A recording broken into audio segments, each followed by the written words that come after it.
I wasn't prepared for a nuclear bomb to go off in my life. In fact, I thought there'd never be another good day. I thought we'd never have another good day. In 1998, Realtor Bruce Johnson's first child was born with vital organs outside her body. It was devastating for two young parents, and now is motivation for epic journeys that keep her memory alive by helping others. My daughter Alyssa was born just 2 floors above where I'm sitting right now, and she lived for 20 days here in the hospital, and she passed away in our arms here. And ever since then, my wife and I wanted to do something where we gave back. And we decided to do fundraising journeys through our motorcycle. So we created a foundation called Motorcycle for Miracles. Now, Bruce and his second daughter, Holly, embark on transcontinental trips that have raised over $600,000 for Children's Miracle Network hospitals in the US and Canada. The most recent trip literally took them to the ends of the earth. We flew up to the Arctic Ocean and we set out, and over 5.5 months, Holly and I rode from the top of the world to the bottom of the earth.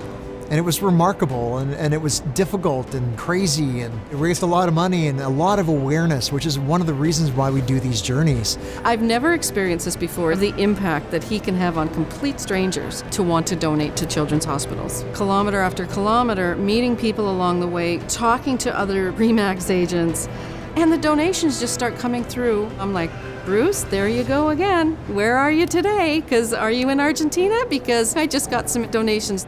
We remind people that the children in these hospitals have never done anything to deserve to be here. Cancer doesn't care, and that's why we have these hospitals. Not too long ago, I was a patient just up there on the 8th floor, which is the oncology ward.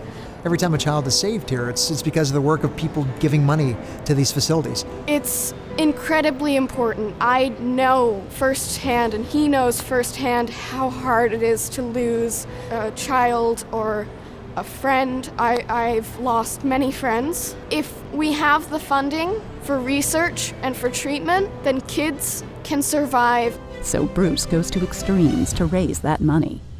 We don't go to normal places. I mean, taking a motorcycle up the muddy Dempster Highway and going through the Chilean Patagonian Andes, winds that would try to kill us in southern Argentina, terrible, terrible cold, tropical rains. We had a great bear encounter, but there's never been a moment where Holly or I ever thought, we're done.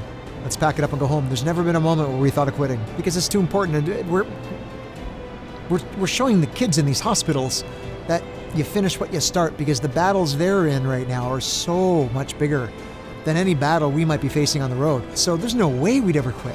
And now there is also no way Alyssa Ray Johnson will ever be forgotten. In recognition of your outstanding fundraising and in tribute to Alyssa, we would like to name a room here at the hospital, a patient room in honor of your daughter, Alyssa Ray.